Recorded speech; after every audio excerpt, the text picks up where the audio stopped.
today. It has been a long time in the planning. I have been listening to Dr. Heacock's podcast for going on a year. I'm an incredible fan of his storytelling and his clinical work itself, the way that he talks about patients, and something that he brings to the conversation about psychiatry and specifically psychedelics is nuance, which is something that I really enjoy and appreciate. I'll give you an official bio, which is that you're an adolescent, adult, and addiction psychiatrist in Fort Collins, Colorado, where you're joining us from, with your podcast called Back from the Abyss. Hopefully some of you guys had a chance to listen to it before.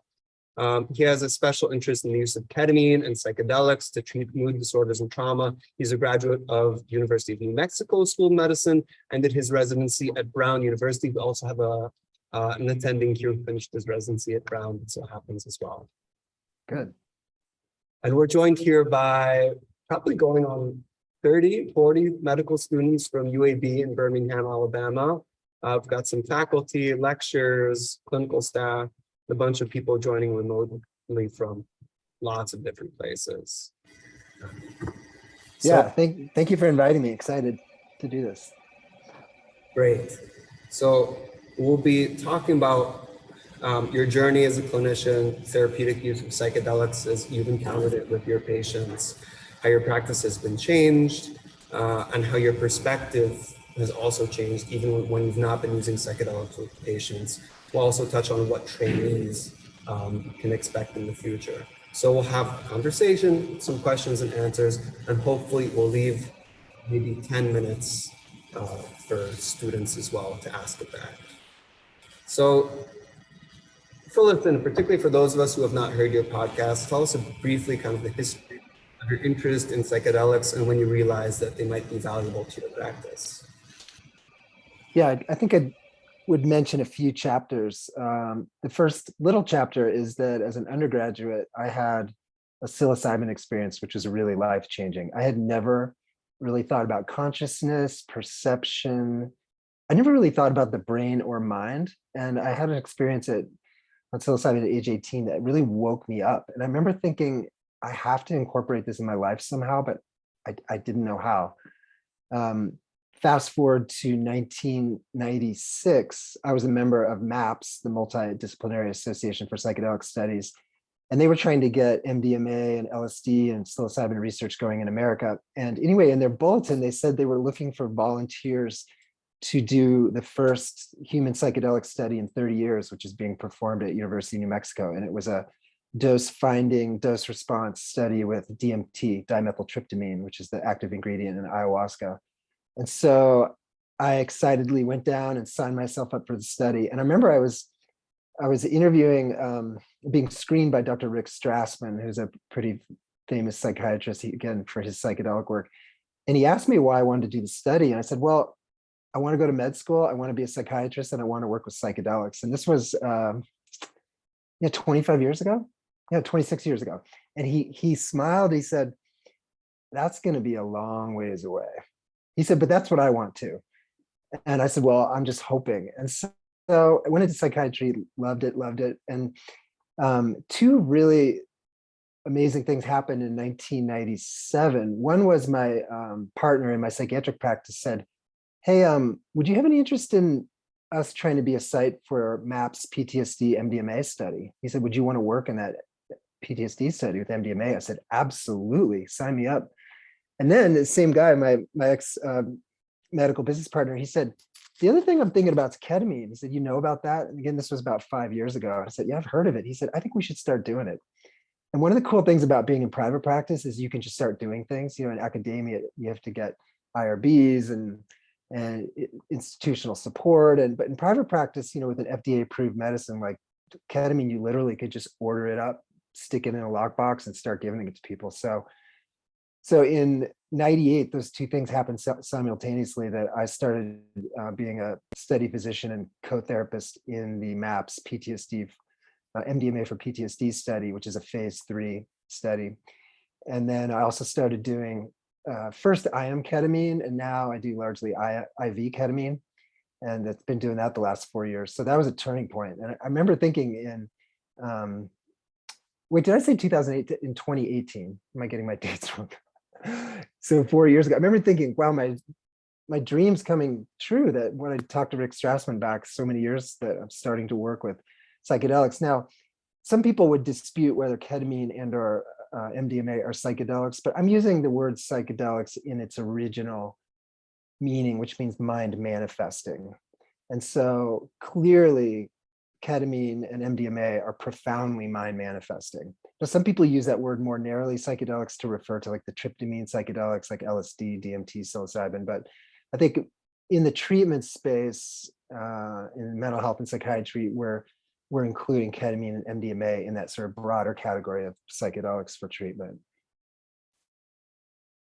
So you gave us a little bit of the history of how you got started. Can you tell us about some of your early experiences? Maybe give us one anecdote or vignette from work with a patient where you realized that these things have potential. Wow, this could be a breakthrough. This could be a Yeah. that I don't otherwise have in my practice. Yeah. Well, the first guy I worked with in the MDMA study, I actually did a podcast episode. So anybody who's interested, if you listen to Back from the Abyss, there's an episode called MDMA and the Inner Healer, which is the story of the first man I worked with in the MDMA study. And this was a man who went through a brutal sexual assault when he was 15 by a trusted adult. It was actually a dear family friend and a physician, which brought in all sorts of powerful transference issues during the MDMA session. But that episode documents how 3 MDMA sessions and plus preparatory and integration sessions were literally able to heal his PTSD. And he had suffered for 22 years before I met him. When I first evaluated him in my clinic, he broke down crying. He said, I wake up every morning wanting to die. He had, for 22 years, that was the first thing he thought about in the morning is, how can I die? I can't do this life. And I still see him occasionally now. He literally had the home run cure, which not everyone gets with MDMA by any means. And I've talked about that at length in my podcast too, but for a bunch of interesting reasons, and I think with the power of MDMA assisted therapy, he was able to heal his PTSD, become a sexual being again, because he'd really shut down that part of his self. And he was able to find compassion and empathy for himself and move on and not be so haunted. Because I think, what is PTSD? What is trauma? I mean, I think of it as a haunting. We go through all sorts of hard stuff as humans, but sometimes for a complex set of reasons, we can't process or metabolize what happens to us, and it literally haunts us in sort of a psychospiritual way. And I saw with that very first MDMA treatment in the study that we essentially extracted his ghosts and helped him move forward and find peace. I really like that term that you used. I've adopted myself, being haunting to describe PTSD and trauma. And you described very well how he was able to come back into himself, have more compassion with himself, have an openness to new experiences, including returning to sexuality. Can you tell me, how did your practice overall, speaking about one patient, but how did your practice overall change once you had this capacity, particularly the ketamine that you're able to do with your private practice patients? Yeah. I've talked about this on the podcast, but I would argue, in the last 15, 20 years, nothing really great has happened in psychiatry treatment wise until ketamine. I mean, lamotrigine came out in 94, and that was a complete game changer. But until ketamine started being used, more extensively in the last 4 or 5 years, all we had to offer people were a lot of Me Too meds, more and more atypicals and different SSRIs and SSRI variants and other SNRIs, but more of like doing the same thing over and over and over. And I think what's changed most since I started using ketamine in my practice is, number one, I hardly ever hospitalize anyone anymore. I mean, I regularly hospitalize people for depression, bipolar disorder, suicidality. I almost never hospitalize anyone for those reasons. I occasionally hospitalize someone for psychosis or mania, but I would say my hospitalization rate in my outpatient practice is down 95%. if there's someone in my office in a really dark, depressive state of suicidality, we literally just walk them down the hall 15 feet and we can do a ketamine IV. And if they're the right candidate with the right subtype of depression, we can usually pop them out of that within 12 hours. So it's definitely the kind of thing where I regularly sit in my office and I think, how did I practice before ketamine? And I was a psychiatrist for many years before that. I think the answer was lots and lots of meds, lots and lots of meds, and hospitalization, and lots of pills and hospitalization, and lots of pills and hospitalization. And that's what I did. And I just thought that's what we do. And now people come in with treatment-resistant depression, medication-resistant depression, or for sure severe vegetative or suicidal depression. I mean, the go-to now is ketamine, because in psychiatry, the most powerful depression meds tend to have a huge host of side effects. The atypical antipsychotics are often excellent antidepressants, but they have some terrible side effects, including tardive dyskinesia and diabetes and weight gain and sexual dysfunction and tremor and dyskinesias. And ketamine basically has two side effects. It can make you motion sick and it can raise your blood pressure. And it can be scary, which is another issue that we manage with preparation, with music and eye shades. But ketamine is shockingly safe, especially considered with some of these other meds that we've been throwing around for 15 years, often in high doses, trying to pull people out of treatment-resistant depression. I love that. There's even interesting cost effectiveness analyses showing in terms of years of quality of life, how much people are not just not committing suicide, but how much more they're living while they're makes me very optimistic. How did you? Oh, can I just say one thing about that? Yeah, I've talked about this on the podcast. I had a whole subset of patients in my practice who were mostly kind of functioning, like they weren't necessarily in the hospital or trying to kill themselves, but they were just sort of, plugging along in a depressive, barely functioning way. And a number of those people are now on what we call maintenance ketamine, where they come in and do a treatment every 4 to 8 weeks. And it's been a game changer for so many people. Like, I didn't know that they could have this level of health and functioning. I just assumed like that's what it was. They had their lithium and a little Abilify, maybe a little Lamictal and outpatient therapy and just kind of chugging along. And so there's a whole group of patients in my practice that are now at really a whole different level of functioning. I'm imagining I often think of ketamine sort of like the biologics for autoimmune disorder. I think of ketamine as kind of like Humira or Tysabri, like those biologics for autoimmune disorders are total game changers. I mean, they don't fix autoimmune diseases. People still have to do their infusion or their injection every 2 to 4 weeks, but they completely can change how people with MS or rheumatoid arthritis can function day to day and their quality of life. And I think ketamine is in that same category. And I think other emerging psychedelics too are going to add to that armamentarium. I really agree with that. Something that I've seen in my, just a few rotations of psychiatric experience is that the robustness of the remission, let's say from the depression, say from the PTSD, it seems to be significant from my observation to the long-term course. So our ability to get these people at a stronger steady state, I think also is a way for us to prevent it. Yeah. And then I think another really exciting thing on the horizon is psilocybin. Psilocybin is actually on the ballot in Colorado to be legalized this fall. And I think there's a reasonable chance it will be legalized, which brings on its own set of issues. I think a lot of physicians are wishing it would be medicalized in Colorado before legalized, but the fact is it may be coming soon. And already a bunch of my patients are using psilocybin, DIY, like they're growing it themselves, they're doing their own treatments. It's not legal, it's a Schedule 1 federally banned thing. But in Colorado, it's interesting. Like I regularly have new patients, like 50-year-old soccer moms show up in my office and describing their treatment-resistant depression and saying, okay, I've been on Effexor, I tried microdosing psilocybin, currently I'm doing 2 grams every 7 weeks. Or, I mean, people are it's part of the Colorado culture already.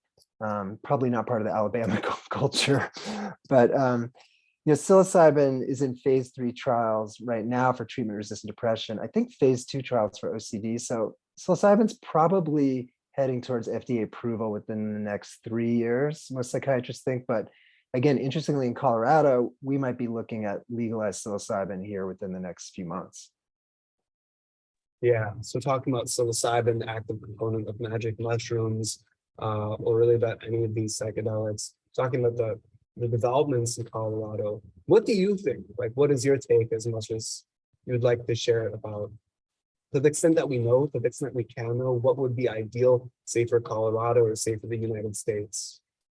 Yeah, you mean for psilocybin? Say for psilocybin or even more broadly, psychedelics, medicalization. Yeah. Unfortunately, psilocybin is an unusually safe psychedelic. It's safer than ketamine, it's safer than MDMA. You essentially can't overdose on it. You could have a terrible trip, but I think psychiatrically where we see people get into trouble with psilocybin is when they combine it with THC. And you were at that talk I gave in Denver a few weeks ago about this topic. THC, the active ingredient marijuana, is not typically seen as a psychedelic, but it is a profoundly powerful psychedelic. And in Colorado, there are lots of therapists now who are using not just ketamine, but THC to do psychedelic therapy. And usually what they're doing is using THC. They vape THC before a trauma psychotherapy or trauma somatic therapy session. So my bigger concern safety-wise is, when psilocybin comes online, if people combine it with THC, I think we're going to see some psychotic breaks and mania exacerbation or triggering. But in general, I think of psilocybin as being quite safe. I think what's tricky is, again, with legalization, it's going sort of from slamming on the brakes to hitting the accelerator. In Colorado, like a lot of states, we had medicalization of marijuana before we had legalization. And so it gave us a few years to learn about it. So, I mean, if I were the czar of Colorado, I would, ideally have medicalization, not just of psilocybin, but of other psychedelics first, so we can kind of see what happens before we full on just bring them on in legalization.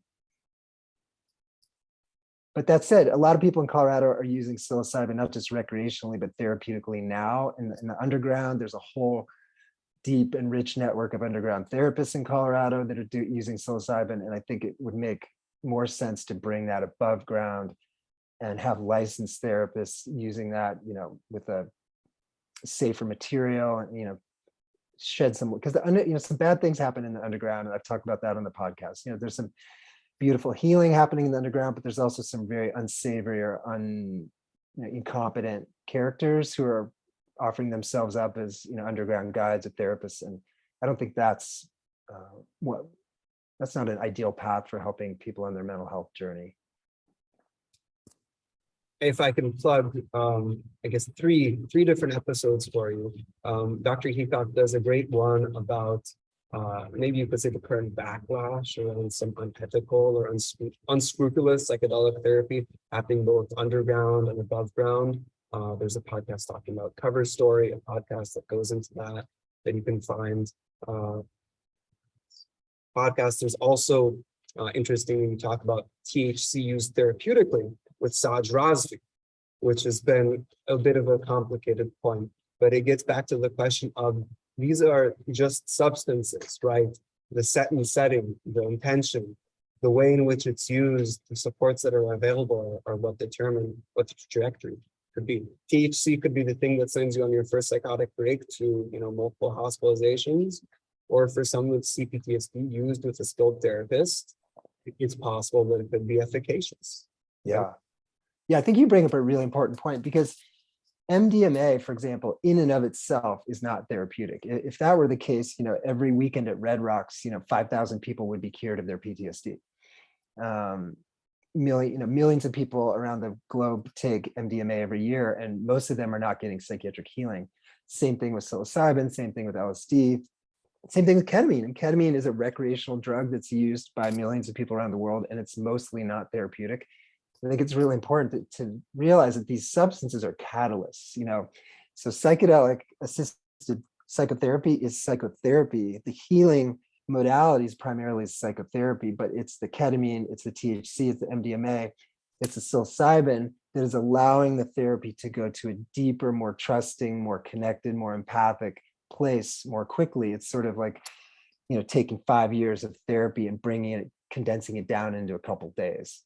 So, I think there's some of the underground therapists and sitters kind of present themselves as like, we're going to give you the medicine and you're going to heal. But that doesn't work for most people. I mean, you really need, especially when we're talking trauma, you need the context of somatic therapy or psychotherapy as the healing crucible, and then the psychedelic potentially deepens that and speeds that up and encourages trust and connection and attachment.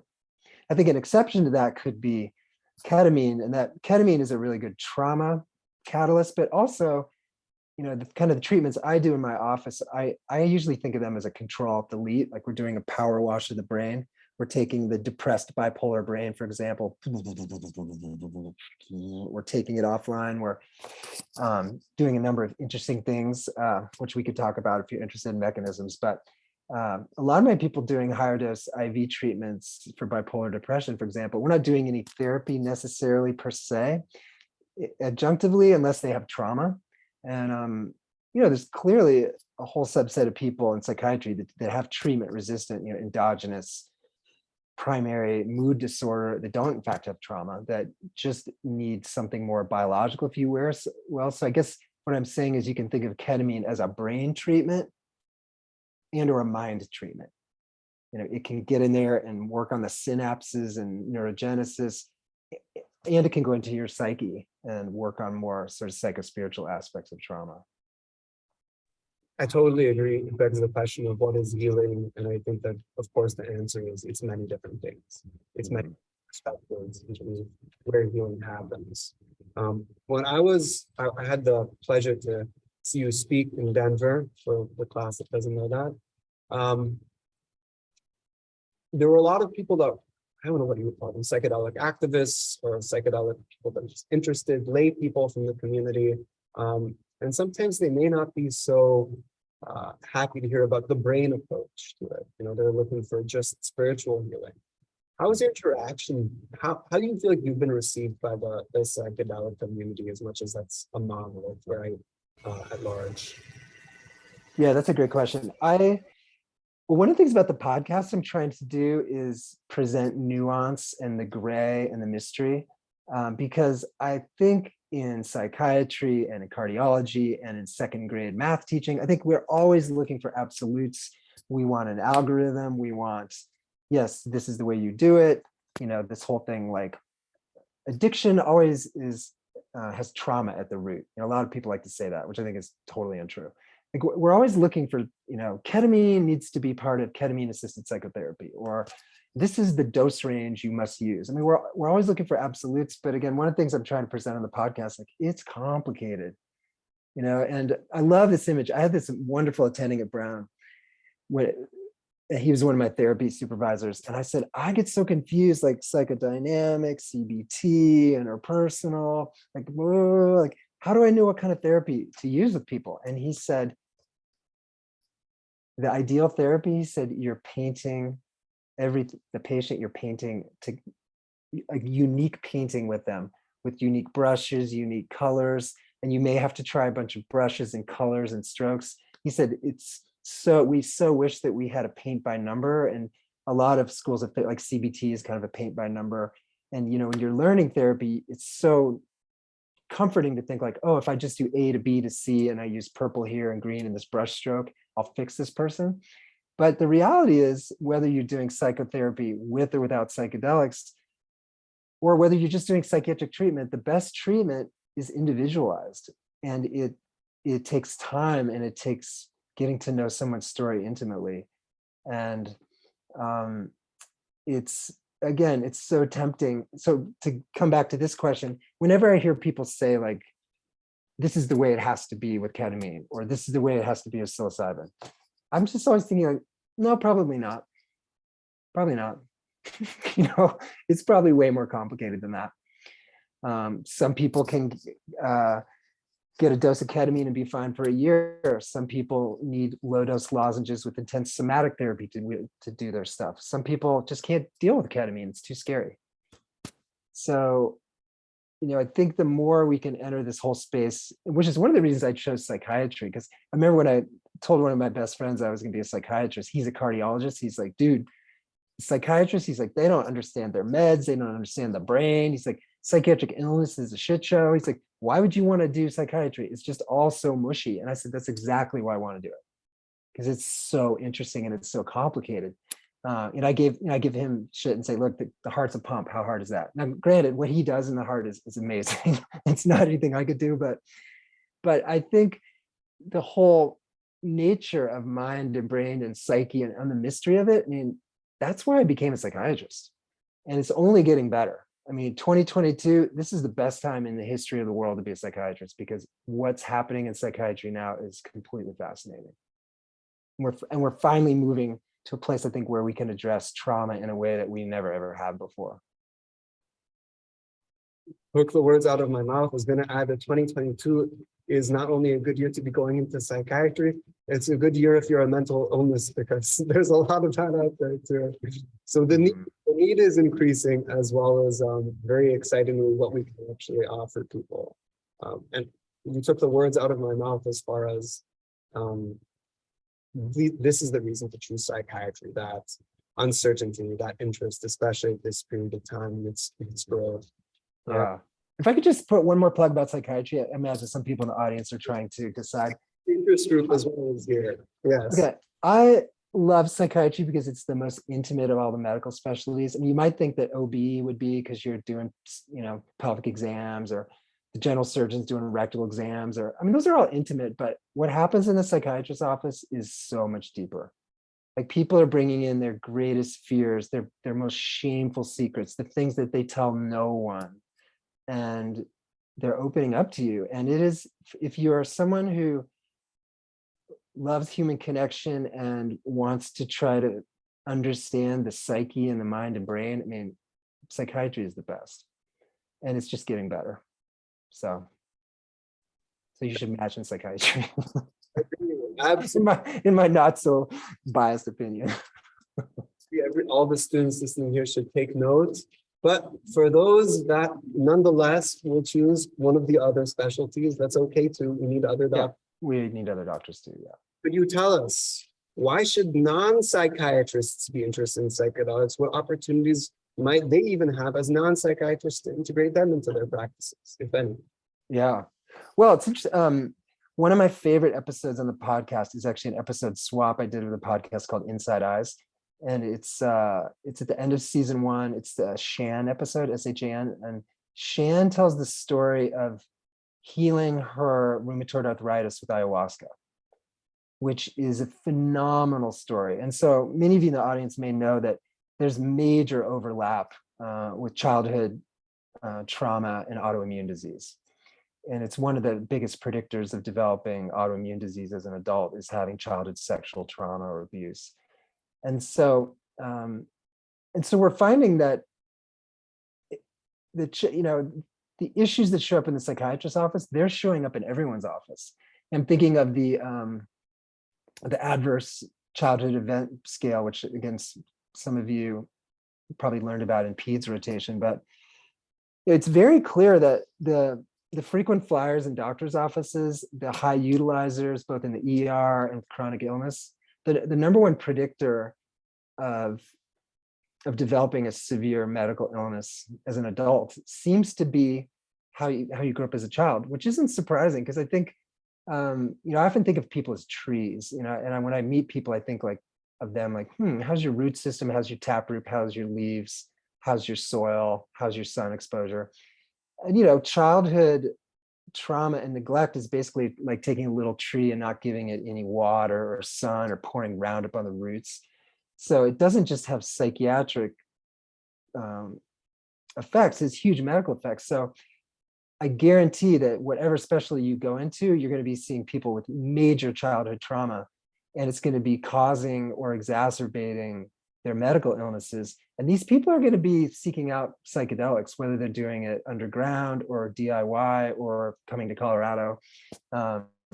So I think more and more, like, as you ask people about, say, in an evaluation, like, do you smoke? Do you drink? I think we'll be asking, like, do you use psychedelics? Like, do you use MDMA? Do you use psilocybin? Have you done any DIY sessions yourself. I mean, I'm already asking those in Colorado because here it's becoming a big deal, but I think, this is coming to Alabama, or at least nationally, once MDMA and psilocybin come online.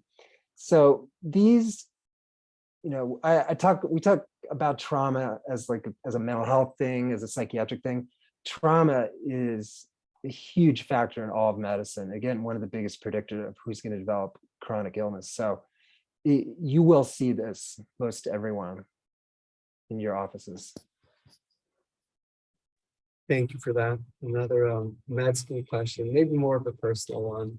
Are there any memories or experiences from your med school or even from residency that you would like to share with our med school class? Literally. I just think of the funny, embarrassing things that happen. Were you any certain category, like a meaningful memory or a bad memory or a funny Anyone in the classroom want to say? We'll do a show of hands. Who wants? What are the 3 categories? And we'll raise hands. You can see the audience. Actually, I'll tell. I'll tell you. This is a funny memory. So, my last day of surgery rotation, I was at of my 3rd year. I was at the VA, and I did a rectal on this guy, and he had this huge tissue flap over his prostate, and I was like, what is that? And I was feeling like, oh my God, is that a tumor? Like, what is this tissue flap? So I went out and I presented to the attending, the chief resident. I said, yeah, this guy's got this tissue flap over his prostate. And the attending's like, what the fuck is that? He's like, what are you talking about? And he said to the chief, he's like, get in there and redo that. He's like, you do that exam again. So the chief comes in, he said, I'm so sorry, but the medical student has a finding. I need to recheck it. So chief resident sticks his finger in there, pulls it out, throws his glove in the trash can. He grabs me. He's like, you dipshit. And he pulls me out and takes me back in front of this surgery attending. The attending's like, so what was this tissue flap? And the chief resident said, that would be stool. The MS3 doesn't know what stool feels like. And he goes, Christ. He's like, what's wrong with you? And then the chief said, he's going to match in psychiatry. And then the attending's like, oh, good. Oh, good. Yes, that's good news. You should definitely be a psychiatrist.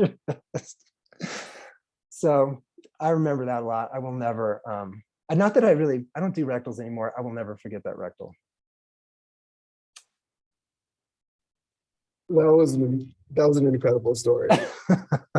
I was going to tell that in the podcast, but my collaborator's like, dude, that's too gross. You can't tell that story. Got a bunch of medical students. Med students can hear that story, yeah. But one of the reasons I told that story is, one of the things I try to model on the podcast is I think it's really important that we talk about our mistakes and our vulnerabilities. And in the podcast, I've talked about some of the most painful things that have happened in my career, some of my big mistakes, some of my deepest regrets. And I think in medicine, we need to do more of that. It's tricky because of malpractice stuff, but I do think there are venues and platforms where we can do that, because all of you are going to make mistakes, and you're going to make some huge mistakes. All of you are going to hurt people. All of you are going to hurt some people very badly, and some of you will kill people. And that's just what happens when you go into medicine. And so I think the more honest we can be about our mistakes and learn from each other, because we are going to hurt people. And I remember thinking going into psychiatry, I'm not going to hurt people. I have hurt people very much. And I've talked about that on the podcast, and all of you will hurt people too. So it's crucial to admit that and start talking about it. So important to learn those kinds of life lessons early, because this is much more than a set of skills that we acquire. It's an identity that we take upon ourselves. By virtue of being a mortal being, a human being, we can't do perfectly, unfortunately. So I think it's so important that you share that. Now, I have asked many questions, but I have a decent amount of time for our audience here. I'll first turn to our live in-person audience here in Birmingham, Alabama, to field some questions. Is there anything someone wants to ask Dr. Heacock? It's unmuted. Maybe he'll hear you. If he doesn't, I'll repeat the question to him. Go ahead. You've got Victoria.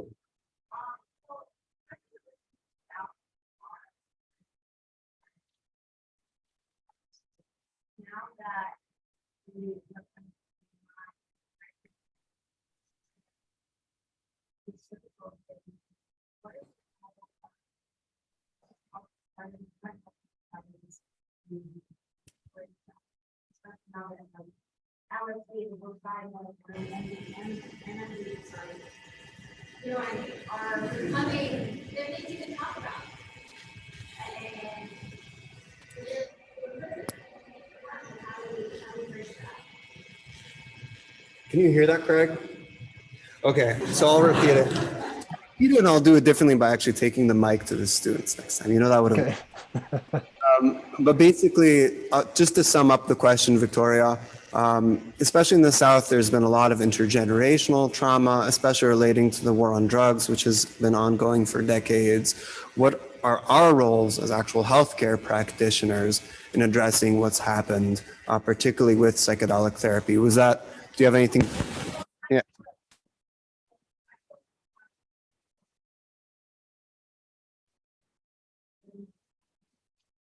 She feels like we have a moral obligation to solidarity, and how do we perform that? Yeah, I think first thing, and this seems so obvious, but this is actually a big issue, is, as physicians, our first role is compassion. And I'm always shocked by how many of my medical colleagues, I mean, less so in psychiatry, but even some in psychiatry are so down on drug users. Such loathing and cruelty and even sadism towards people who use or abuse drugs. And, that is not going to help anyone. And remember, I had a psychiatrist colleague a few years ago, and he was talking, he's like, I don't do dual diagnosis. I don't work with the addicts. He's like, the effing addicts, this, addicts, that. And I said to him, I was like, how can you work in mental health and not be compassionate and open to addiction? Like, that is bread and butter of mental health. He's like, I don't want to deal with that. And the fact is, people have been using and abusing drugs as long as there have been people. So I think job one is for all of us to really check ourselves and to realize that life is hard and people are in pain and people are suffering and people reach to substances. That's what they do. And the other thing about intergenerational trauma, I think so often, I think what we're trying to do is help people break the cycle. I think a lot of people come to see me like they want to be healed from their trauma. They want their trauma fixed. A lot of times they have children, and the lens I try to put is like, what if you could break the cycle and you could do things differently for your kids? And, if that's the only thing they achieve in their trauma journey is that they do it differently with their own kids, that's a huge step. So I don't know if that answers your question exactly, but I think in general, though, I think we all as physicians, like, we need to constantly ask ourselves, like the patients who get to us, who inspire, anger or irritability or even our, sadism. I did an episode on Back from the Abyss about countertransference sadism. And that's the idea that our patients can bring out through what's called projective identification, they can bring out our negative countertransference such that we really hurt them, intentionally or unintentionally. And anytime we're not acting with compassion and patience, I think, which is going to happen, we have to ask ourselves, what's up? All right, I will continue to walk around with the mic. We have someone who raised their hand very quickly. Ryan Wong, excellent. Let's hear from you. So I think it's great that we have advocates now for kind of like ketamine and all of these psychedelics. I think a question I have in particular is, how do you convince, we have FDA drugs with like esketamine that have been approved, but how do you transfer that knowledge over to a patient and in a way convince them, hey, like, we're at the end, we've maxed out all of our therapies. Like, this may be an option, because I know there's a lot of stigma behind like ketamine itself as a recreational drug. So I'm just curious how you would kind of convey that, because there's also a lot of patients, I think, outside of psychiatry that don't want to take medication cultural beliefs or things they've heard. I think that's a very large barrier that can be generalized out. Yeah, I think I'm in sort of a unique place on that because two things. One, I'm in Colorado. Two is because of my podcast. So I would say very often people are seeking me out because of ketamine. They've heard the podcast, they've heard me talk about ketamine. But in general, like I don't have to do much. Even the people that I evaluate who have never heard of ketamine, I don't have to do any convincing. When I describe the potential benefits, and especially when I talk about the efficacy of ketamine as compared with other meds. There's a huge, very important government-funded trial that came out when I was in residency 20 years ago. It's called the CATIE trial. And basically the CATIE looked at treatment-resistant depression and medication response with people with treatment-resistant depression. And the take-home message of the CATIE trial is that once you've had 2 or 3 med failures for depression, your chance of responding is between like 12 and 17% with any additional depression med. It's terrible.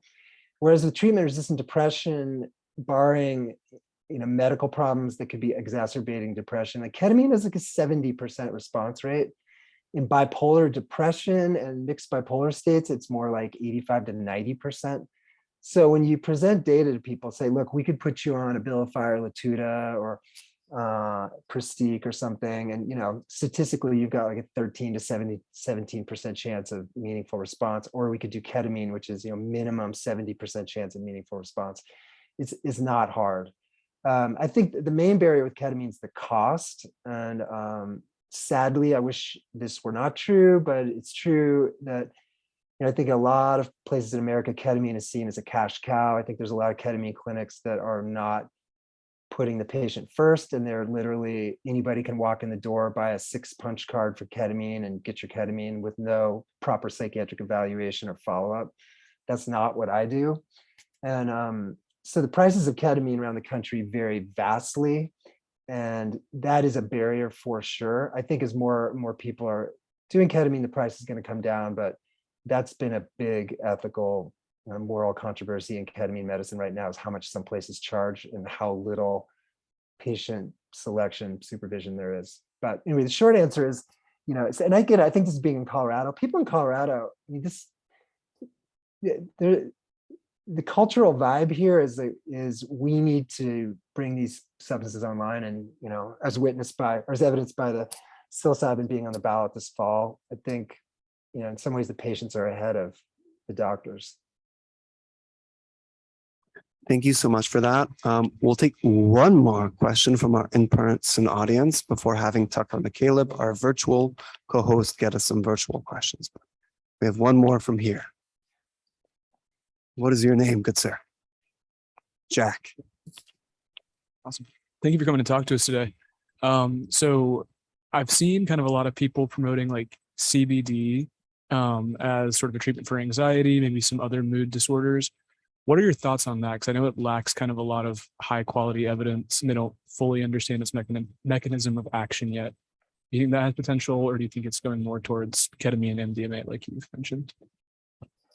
Yeah, CBD is widely used here in Colorado. My best understanding of CBD, and I've tried it with a bunch of patients, is it's helpful, particularly for kind of somatic manifestations of anxiety. It's helpful if used intermittently. People build up a really fast tolerance to it, much like THC. So the idea of using CBD daily, which a lot of people have tried, doesn't seem to work because you build up such a quick tolerance for it. Using CBD intermittently for anxiety, again, particularly kind of somatic adrenergic anxiety, it does seem helpful for that. I pretty much never use it because, when I have people with a lot of somatic anxiety, med-wise, I always think about propranolol, which works way better than CBD and is arguably the most underused medicine in psychiatry. So yeah, I'm not a big CBD. I don't know, CBD is safe. The main place I use, actually, I do recommend CBD for THC withdrawal. The talk I gave in Denver and my podcast, I've talked about one of the things we're seeing in Colorado are some really awful consequences of the pure THC products. So the THC oils and distillates, people are having really terrible psychiatric reactions to that and are just getting profoundly addicted to it. And CBD can be helpful for THC withdrawal. So that's actually probably the number one thing I recommend it for. Thank you so much for that, Dr. Heacock. We have Tucker McCaleb online. I see him. I'm going to give you the duty of selecting a couple of choice questions that you think might ask something different, and letting Dr. Yeah. All right, can do. Yeah, there are a lot of questions in the chat. The first one, this one's from Victoria, about like a TRD. So can treatment-resistant depression become exacerbated as a result of the cycle of prescribing more and more medications? That's such a good question. I would say yes, because, well, number one, the more medications you prescribe, the more, and I wonder if we're meaning like polypharmacy adding on or just switch, but polypharmacy tends to lead to a lot more side effects. And a lot of, ironically, one of the big side effects of depression meds is insomnia. And we know that sleep and mood are profoundly tied together. And both unipolar and unipolar bipolar depression, one of the key features is sleep disturbance. Yet so many of the more effective antidepressants affect sleep negatively. So I think of that a lot. I think, antidepressants often have sexual side effects. And if it's shutting down people's sexuality further, that's not helping them heal. A lot of psych meds can lead to weight gain, and the more weight people gain, the less likely they are to move their bodies. So it's ironic, because probably the two things that I kind of preach the most to my patients is you have to sleep at night like a diurnal mammal. Do not sleep during the day, and you need to move your body. But a number of, especially the most powerful depression meds, tend to make people gain weight and wreck their sleep. So yeah, that is a big. And the other thing, as I said, look at the Katie trial and what I see in my practice. Once people have had 3 or 4 medication trials, the chance that they're going to respond meaningfully to a medication or medications is low. And again, what we used to do pre-ketamine is just like keep throwing stuff, and eventually we'd find a combination that helped, but often at the cost of a lot of side effects. So, and I remember learning in residency that the number one biggest problem with, or the two biggest problems with psych meds were weight gain and sexual side effects. Those are horrible side. We might think, well, that's not that bad. No, that's terrible. I mean, if you help someone's depression and they gain 25 pounds, or you help someone's depression and they're anorgasmic with no libido, I mean, that maybe is not a good deal. And not just ketamine, but the psilocybin, same thing, does not affect. Neither of them are weight gainers. Neither of them affect sexual function. So that's huge. Yeah, that is great news. All right, another question. Can you talk about the intersection of neuropsychiatry with respect to the use of psychedelics? Do you find that this work is collaborative with your neurology colleagues with respect to aspects like mapping the influence of these treatments on the wiring and interconnectivity of the mind? Mm-hmm.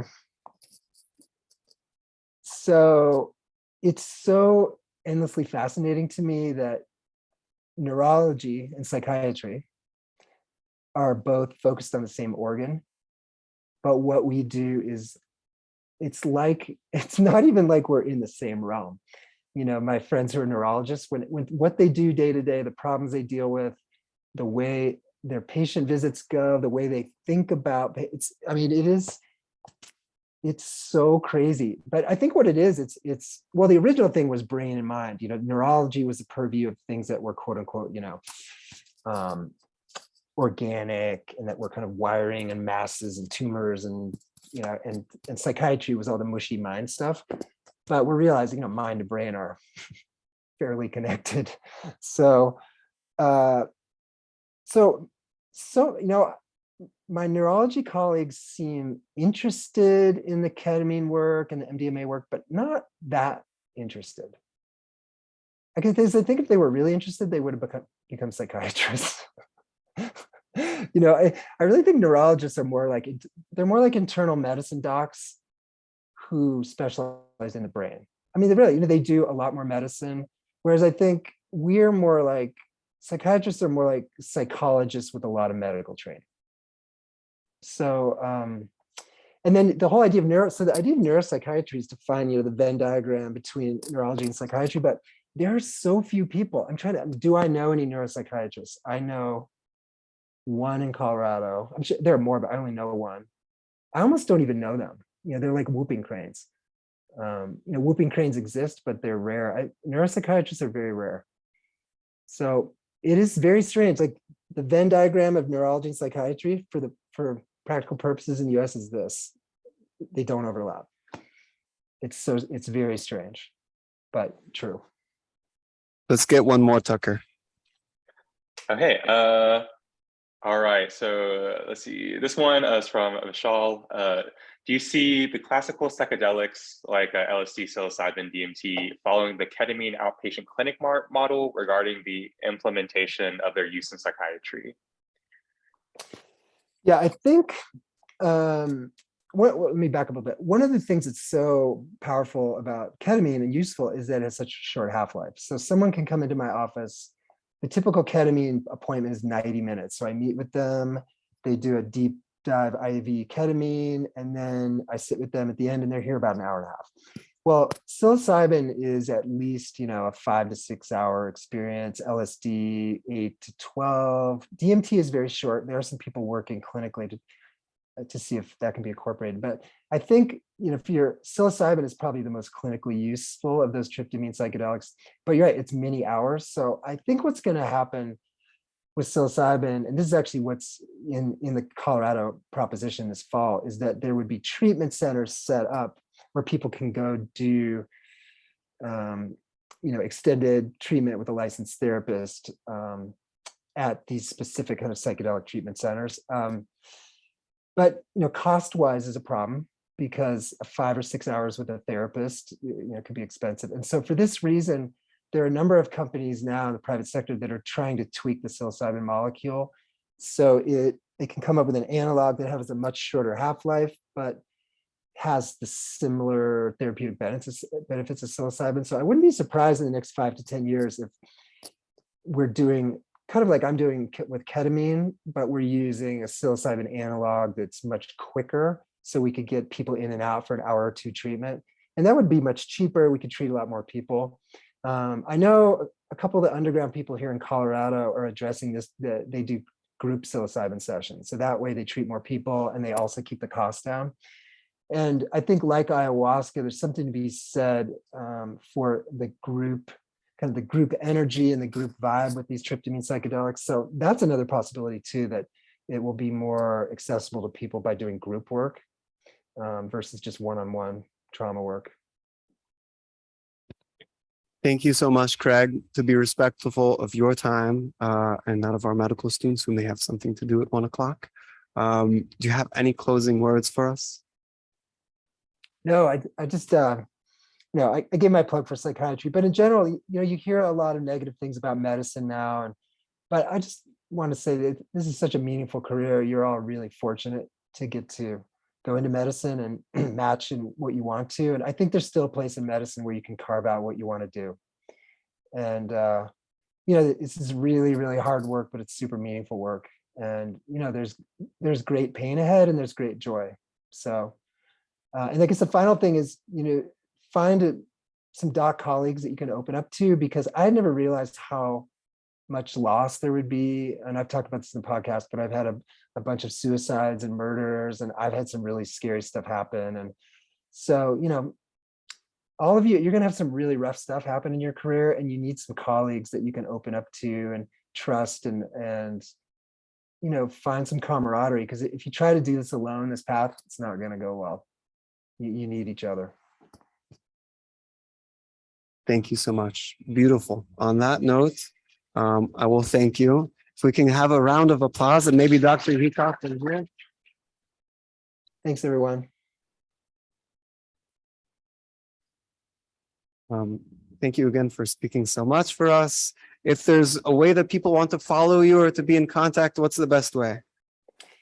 So Back from the Abyss, it's on all the podcast platforms. You can reach me directly through my website, craigheacockmd.com. And yeah, anybody who reaches out to me through the website, I will always respond. And whether it's just to say hi, if you have questions or comments about the podcast or questions about psychiatry, I'm happy to chat. Thank you so much. Bye, Craig. Bye. Good to see you.